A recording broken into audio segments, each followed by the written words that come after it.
Viagem na eletricidade.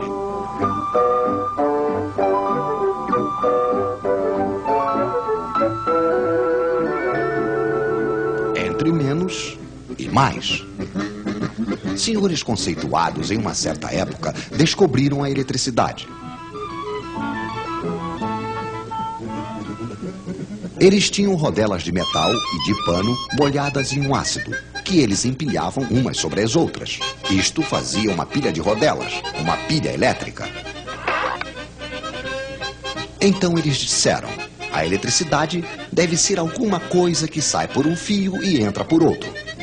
Então eles escreveram mais de um lado e menos do outro, e decidiram que a eletricidade ia do mais para o menos.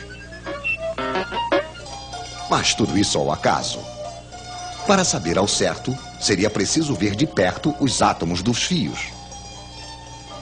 Hoje, graças a nossas câmeras especiais, estamos habilitados para apresentar-lhes aqui alguns átomos que nos deram a honra de vir em nossos estúdios para nos explicar. Um átomo é, antes de tudo, um núcleo com cargas elétricas mais. Em torno, vem girar cargas elétricas menos. São os elétrons. Quando existe a mesma quantidade de menos que de mais, as cargas elétricas se anulam. O átomo é eletricamente neutro. Mas os elétrons adoram passear. Então, assim que falta um elétron, há uma carga a mais que não é mais anulada. O átomo não é mais neutro. Ele se torna positivo. E quanto mais lhe falta elétrons, mais o átomo é positivo. Ele só terá uma vontade, o átomo, claro, que é a de recuperar elétrons.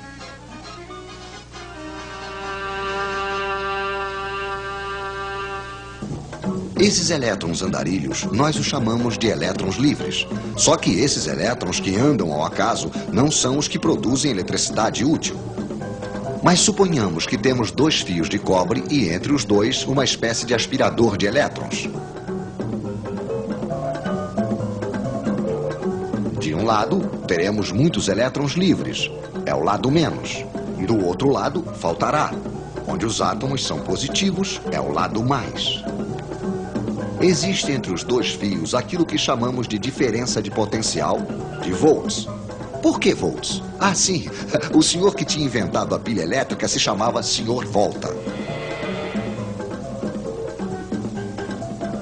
E quanto mais elétrons faltar de um lado, maior se torna a diferença de potencial. Mais volts há.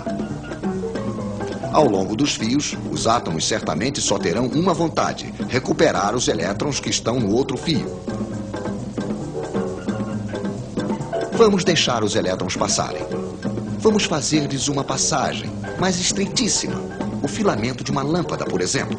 Então os elétrons se precipitam, se pressionam, se empurram. Os átomos do filamento ficam atrapalhados. Esfrega, esquenta, produz luz.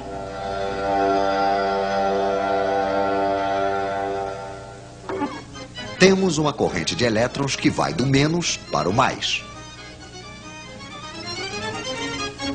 Pois é, os nossos senhores se enganaram de direção. É verdade que eles não sabiam ainda o que eram os elétrons.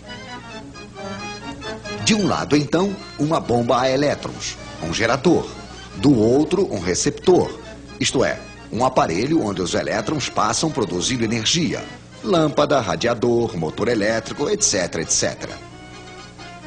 Mas se recuperamos energia de um lado, é preciso fornecer do outro lado, ao gerador. Nas pilhas, é energia química. Um ácido ataca um metal.